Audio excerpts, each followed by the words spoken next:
Okay, about I'm not it. going to give too much away. We right can talk now. about it at the table. Okay, But yeah. because I don't like hints. Oh, okay. Yeah. I'm But yeah, it's kind of exciting that we get to do kind of something with yeah. two different dishes, two different wines. At least be able to talk about it. The good thing about blind tasting is that at least I like to do it with a lot of friends that bring wines by and things like that. But a lot of times ego can get involved, you know. No ego ever with blind taste. You get it wrong, is you usually like are 80% right. You know what I Yeah. mean about talking about the wine. So it's just kind of a fun thing. So I'm kind of glad you guys Yeah. wanted to come by and do it I- with me. It's actually the first time I've blind tasted and eaten alongside of it. But we'll see kind of what you think about it. Okay. So cheers. Yes, cheers. Yeah. Smells All right. nice. Yeah. Mm. Definitely like, so with this wine in particular, and I think it happens with a lot of times in this varietal, is that it comes off with like a kind of petrol-y, kind of Yes. like diesel vibe. Somebody said it yesterday, like a pool toy, like inflatable pool toy, like that maybe that like plasticky kind of like petroleum thing Yeah. going on there. Mm-hmm. But so I always like like whatever like my initial reaction is like what I'll just like say out loud, and then I like to go to trying to pick out a fruit. So like seems like easy to say, oh yeah, just pick out a fruit, but it's actually can become really hard. Like you gotta like pinpoint, like just say a fruit. You know, sometimes wines don't even taste like a fruit that will pop in your head, so you kind of gotta dig deep. And then once I get like the first fruit, I'll try to pick out a second fruit, and then all of a sudden that like narrows down my like world of all the wines I've tried to like what fruits usually taste, like this in what varietal. So like this I get like underripe peach and nectarine, so like definitely pit fruit oriented. But I don't know if you smell anything like that is different than that. Stone fruit. Yeah. Yeah, and definitely the more kerosene, Cool. petrol. Yeah, it kind of like pops out on the palate. So then what we could do is we can give it a shot and try it and see if it kind of like holds up to what you're like what you smell, if it tastes the same.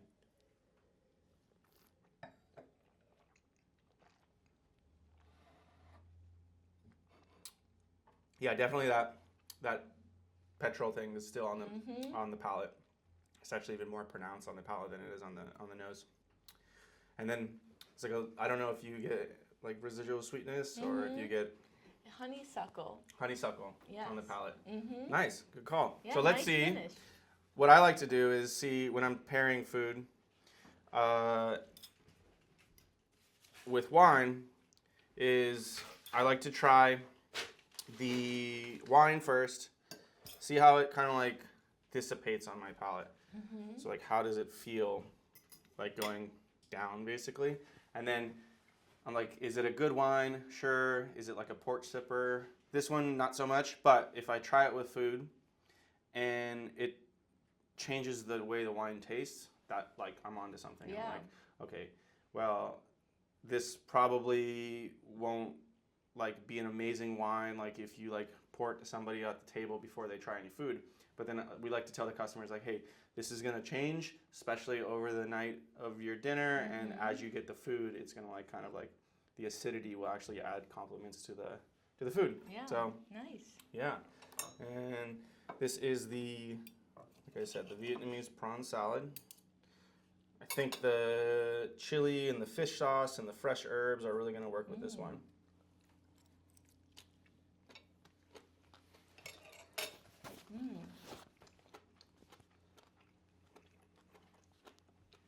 Make sure you get the herbs. Super important. See how it like explodes in your mouth, the flavor? So I let that mellow in my mouth, and then I go back into the wine and see if there's any difference.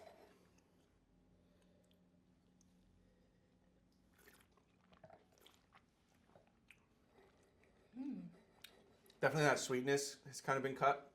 It's a slight bit of sweetness on this wine, not very much, but it definitely is kind of added to the flavor of the dish. If that. Yeah, the acidity, they balance each other out. Yeah, most definitely.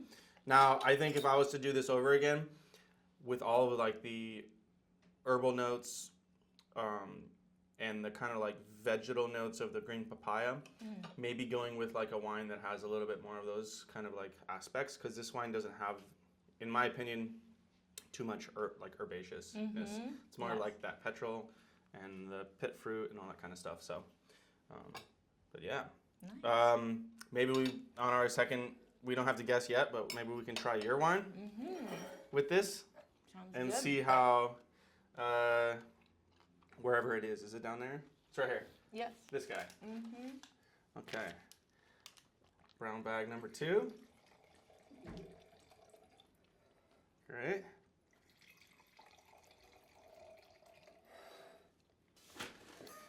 All right.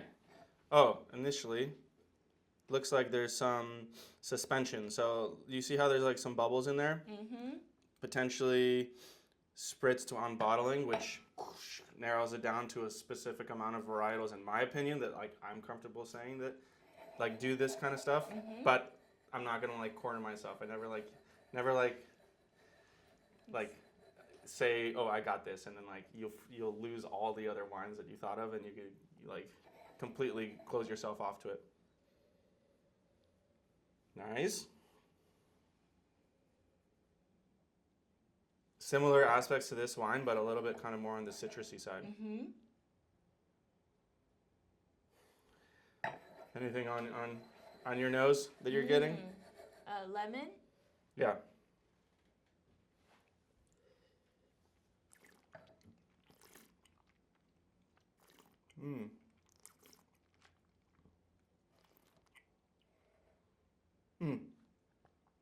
One thing I forgot to mention in the first wine that I always like, ooh, that's got that herbaceousness, that herbal notes, really nice, is that alcohol level.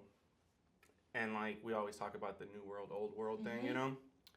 So like my general like idea about new old world is not like a science, but like if it smells like fruit and has all of that kind of like intensity in the nose, and then you try it and it kind of doesn't have that like expression like as intense on the palate. It's kind of more muted, more kind of herbal and earthy and all that kind of stuff. I generally think old world. But if it has those like expressive notes on the nose, and then you try it and it's like a fruit salad in your mouth, kind of going towards that new world, because that's generally how I've seen the new and the old world wines. And then also alcohol level, you know, generally lower alcohol comes from the old world. And again, right, it's like France, Italy, Spain, Austria, Germany, and then like higher alcohol from here. This wine tastes delicious though. I think this wine is a much better pairing with this dish. But we can try the fruit and then wash it down.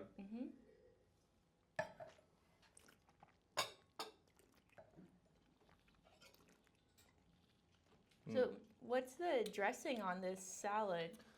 So it has fish sauce, ginger, garlic, Thai chili, lime, rice wine vinegar, and sugar. Very good.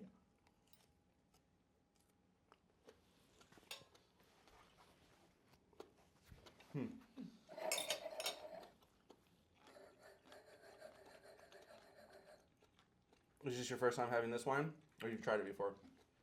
I've had it before. And I actually visited the region this past summer.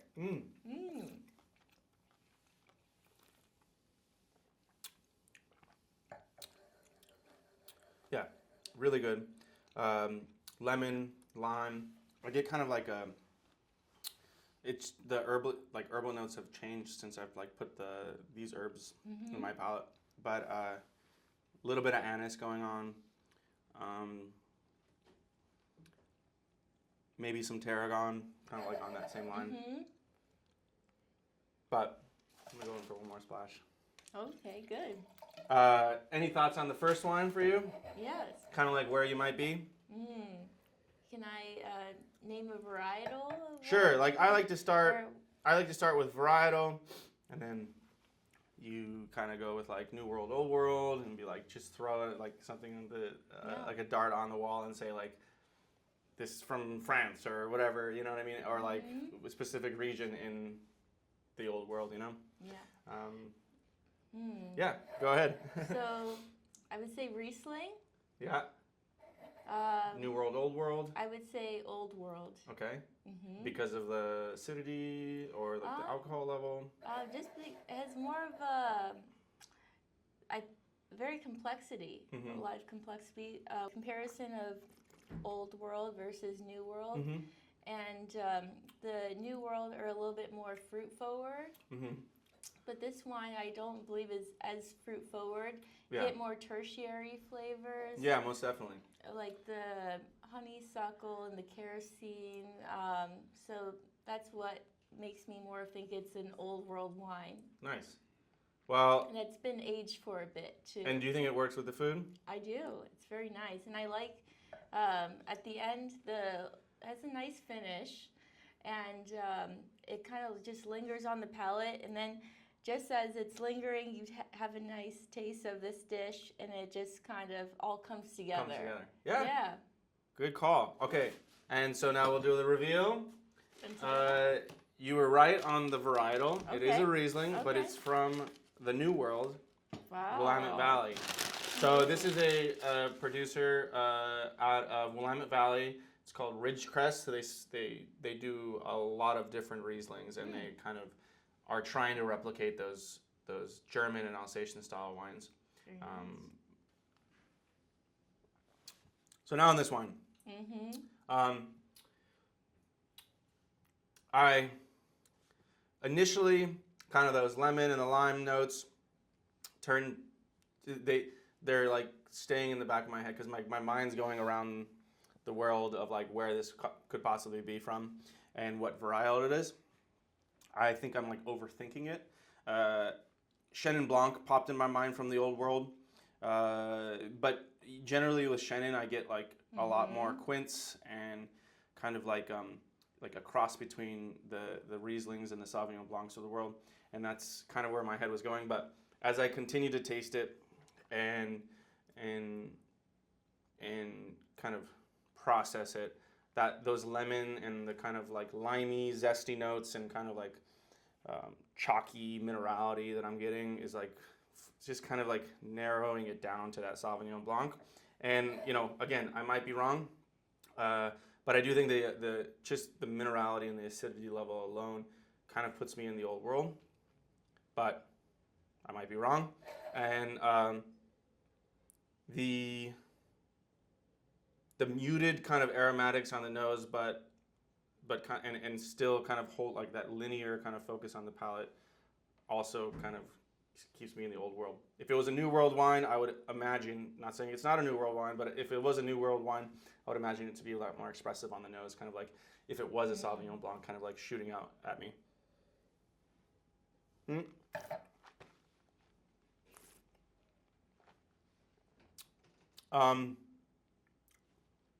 But then I'm not in the Sauvignon Blanc section. Now I'm going back to Chenin. And so that's kind of where I'm like going back and forth. So at the end of the day, I'm probably wrong, but Chenin Blanc, Vouvray, and that's kind of where I'm at. So you want to reveal it? Yes. Dun, dun, dun, dun. Okay, maybe here, go ahead and toss it there. It is Sauvignon Blanc, Sancerre. Yes. Yeah. No, I saw the back. Uh-huh. Yeah, so I was going back and forth and see, like, last second, I was going to say Sancerre Sauvignon Blanc, and then I went back to and one of the reasons why I did that was because it does have, like, it's not as clean on the back end that I would imagine some Sauvignon Blancs from Sancerre to be. But, and it's not as, like, kind of expressive in the nose. But really interesting, and thanks for sharing. Yeah, of course. Yeah. Yeah. And I do think it works really well with the food. Yes, good. Thank you. I appreciate that. Yeah, cheers. Yes. This is for the first one of the two. You got your varietal right. You got and I got we swapped. It's all good. But it's all about being fun. Yeah. So let's eat some more and get to the next and I see wine. At the bottom there's a very nice Okay, we haven't even gotten to the pork belly right? yet. I got to get back in there and cook some more. Okay. Cool. I actually brought a red for the second dish. Okay, nice. Gonna try to pair it with fish. Cool. So right off the bat, has a golden color. Couple like things that could tell me is that it either has wood, or the wine might have some age on it. So first things I looked at. We didn't talk about color in the first kind of go around, but it's always like kind of like an initial. Okay, put that in there and like use it later on when you're like trying to guess it. So cheers. Cheers. Yeah. So right off the bat, what do you taste? Well, I would say this wine has nice acidity, but also there's a salinity to it. It must be grown like somewhere on a coast. Okay. You know, has that coastal influence. Nice. Yeah. Is there a richness to the wine that you think is there? I think so. Yeah. Definitely think that the wine is has nice extraction, and also they probably put a, like when you say there's wood, right? On wine, I always like, you can kind of tell the difference between high quality wood and low quality wood. And usually like with this, if this is the wine that I think it is, they use a specific style of wood, which is French oak. And there's like very high quality French oak and very kind of cheaper French oak. Yeah. I think that they're putting a good style of wood on this wine, which tells me a lot of things. It tells me that, you know, there's specific producers that will do this, especially with this varietal.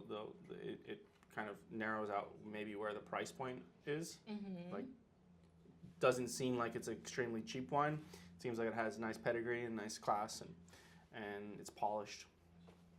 Anyways, I think we should skip the share plates and just go right in on the plate, because the tramp style, because right? because the key to this dish is going to be the sauce. So I think, you know, maybe if we just put this here just in case we drip, but I want to try this dish with this wine. So gonna, like I said when I did like, the first time, like I like to give it a bite. Try the wine first, give it a bite, and then clean the palate with it and see if the wine's changed. Okay. Yeah.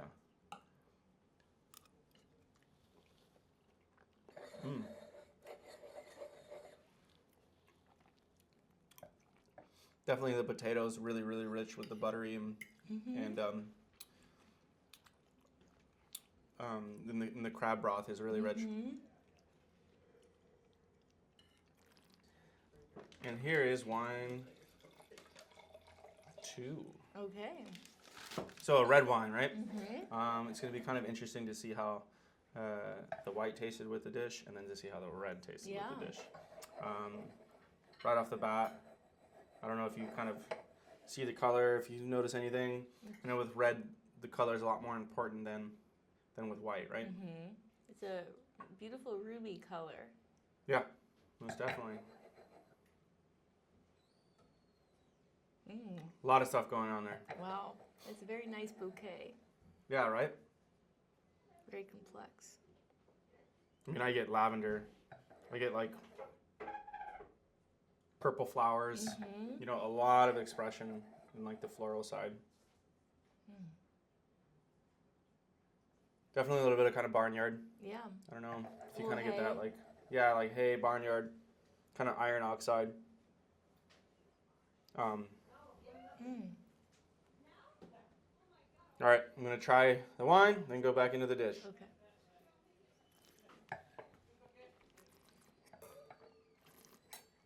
Wow.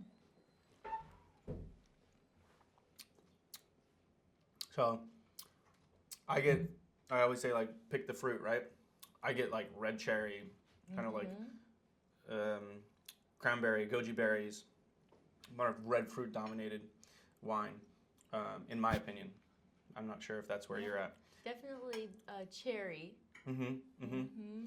I think the tannin structure is definitely present, right? It gets grippy. Now, with pairing with red wine, and you're pairing with a fish dish, sometimes the fish doesn't have enough fat to be able to counteract those tannins.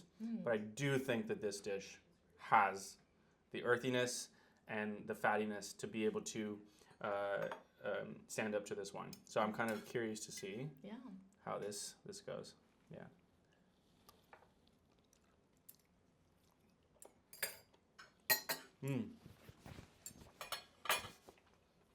Those black trumpet mushrooms are so good.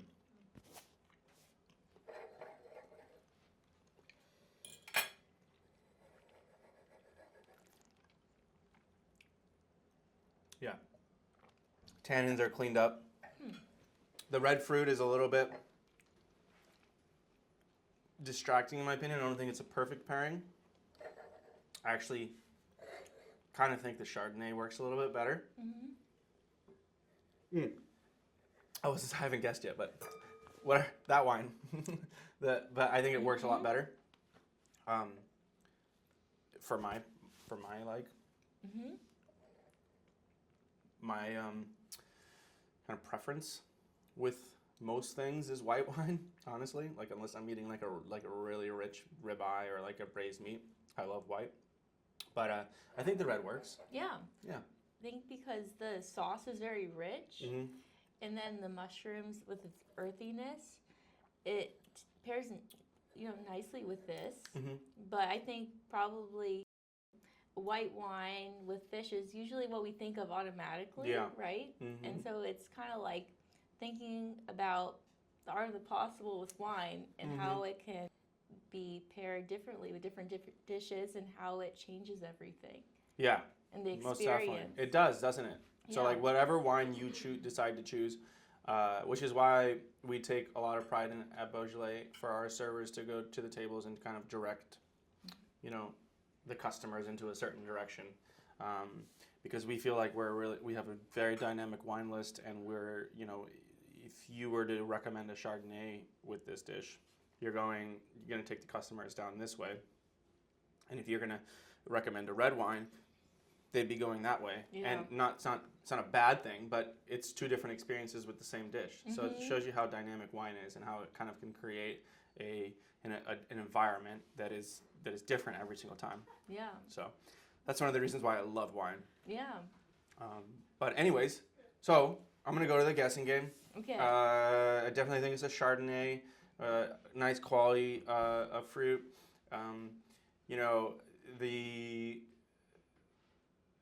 The initial kind of area I was in, because the alcohol I think is low. I think that the growing temperature was slightly cooler than, let's say, like inland fruit. So I think I'm on the coast. Sonoma Coast makes a lot of sense, but we could be somewhere else. I'm going to give it one more last taste, and then I'll give it a guess.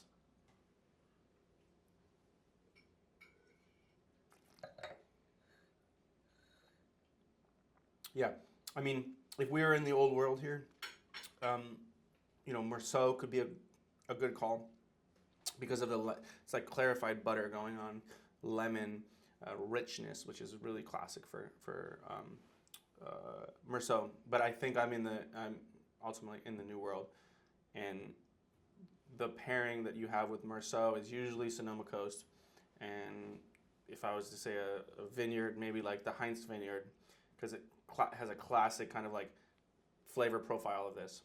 So that's my guess. Wow. Yeah. That's a great description. Yeah. And do you want to do a reveal, or do you want to guess yours? It's definitely coastal influence. Yeah. With like high acidity, you can tell that the grapes have retained that acidity. The body in this wine is quite full. It is, yeah. Yes. Yeah. And nice color too. Yeah, there's a straw color, I'd say. Kind of close to that kind of straw color, which I do really think comes from the extraction, but also the wood. Yeah. But the acidity level is really nice. Okay. I'm happy to do a review. Yeah, here. Let's go ahead and see where we're at. Uh-oh. Da da da da. Chardonnay, yes. From Flowers, yeah. Sonoma Coast. Nice. Yeah, you did a great job. Nice. Yeah. I've actually never had Flowers wine. Oh, really? I know it's a very famous winery. And I wonder where they pull their vineyard fruit from. And I bet you they pull some from Heinz. Anyways, that's really nice. Yeah. There we go. Flowers wine. Great pairing with this. Yeah, so very maybe good. We need to get it on the menu. Yes, that sounds good. All right, now, Okay. so this is a tough one, and I know it's kind of a curveball, and I would have a lot of difficulty trying to guess this wine, but I think there's a couple of things that I get. Oh, and another word that we haven't talked about, and it's because this is our first red wine, but like garrigue. So like garrigue is kind of like that earthy, like dried herbs, barnyard kind of like experience. So you have the iron, the herbaceousness, and all of those flavors kind of coming together. And I feel like that wine, that flavor is in this wine on the nose and on the palate. I definitely think the acidity level on this wine is extremely nice. And it's slightly funky. So like funky meaning back to that barnyard. A little bit of horse sweat, could be a little bit of Brettanomyces in it, which is like that kind of like funky yeast, but it kind of adds character to the wine. Yeah. So like I said, I like to go varietal, and then I'll go New World, Old World, and then I'll go country. But I don't know. Again, there's no wrong answer. Shoot your shot. Very complex. One thing you haven't put out. Well, no, you did. You said cherries, right? So we got the fruit down, and that kind of. So if I'm in the red fruit area, that takes out a lot of wines. That takes out, a lot of the kind of more common red wines. So Cabernet Sauvignon, usually on that black fruit tip, much more kind of blackberry and black cassis. If you're in that Cabernet Franc, it's kind of also with that black kind of black fruit. Pinot is usually red fruit, but Pinot doesn't usually have this kind of flavor profile. Doesn't have this texture. It doesn't have the tannin structure. So look, boom, right? Like if I was guessing this wine, those three like pretty common varietals are. I'm throwing them away. I'm not guessing that. So then you get into the varietal of like, okay, well, barnyard and that kind of like garrigue thing. I usually think of Syrah. And like Châteauneuf-du-Pape and wines like that, Grenache, but Syrah is darker in color usually, has more purple fruit. This doesn't have that.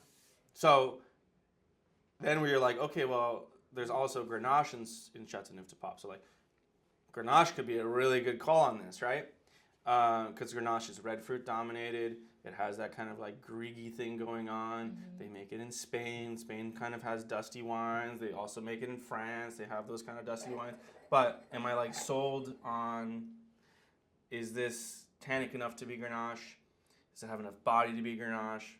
That's kind of where I would be going. Yeah. And also like the funk is there. The funk is real. Like, it is there for sure. And I think it needs food. You know what I mean?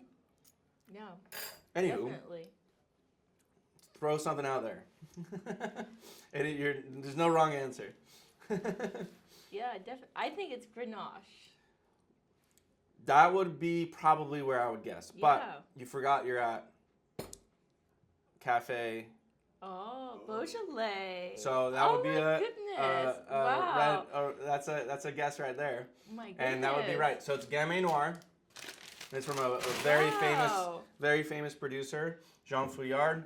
Marcel Lapierre, which is very similar to Fouillard. But Lapierre, it's a Morgon, so a very rich and kind of like heavy Beaujolais. It's a cru, and they do make their wines in a natural style. Wow. So that kind of explains that kind of funkiness and kind of like that character that you're getting here.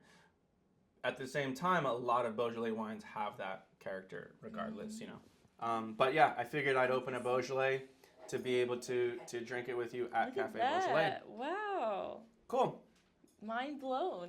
Yeah. Thank you. There you go. Wow. I love the wax. Yeah, wax top. Yeah. It's a famous thing for them. This is one of the first producers to really bring super high quality Beaujolais to the United States. Very good. And they're distributed by Kermit Lynch, and it's kind of it's an iconic wine. Like this wine is like a must for people that love Beaujolais. Mm-hmm. Yeah. Wow, nice. Kind of just like this wine is a must for people that like California Chardonnay. Yeah.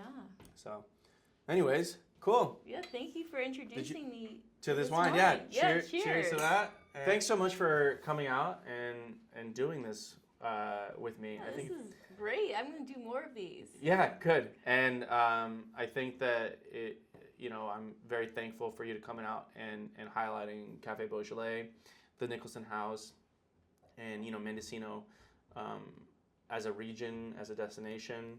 It's a up and coming spot with a lot of great food and great wine, and I think people like yourself that are kind of highlighting this is just going to make this place highlights. We got going on here. Summertime is extremely busy up in Mendocino, and it's a great time to come up and visit. The Anderson Valley is the vines are blooming. Harvest ends at the end of the summer, but I highly recommend any of your fans to come up and visit during that time. Also have a cookbook coming out. Oh. The first dish that we had tonight is actually going to be in the cookbook. Nice. A black cod dish is going to be in that book. But I highly recommend anybody that's watching to take a peek at that. And kind of, it's a focus on food, but also Mendocino as a whole. Cool. And kind of, it being a destination, and people, get their butts up here and experience what we're, up here living. So, yeah. And I hope the crab cakes recipe is in there with Crab that cake amazing Crab cake recipe sauce. is in there. Oh, okay. Yeah. Sign me up. Good. I hope I'm the first person who gets your book, Yeah, because I'm ready to make those. I'll send you a signed copy. Oh, that's very kind. Thank you. Great. Awesome. Well, yeah, well, Cool. cheers. Cheers again. Yes, cheers. Thanks again for coming up. Cool.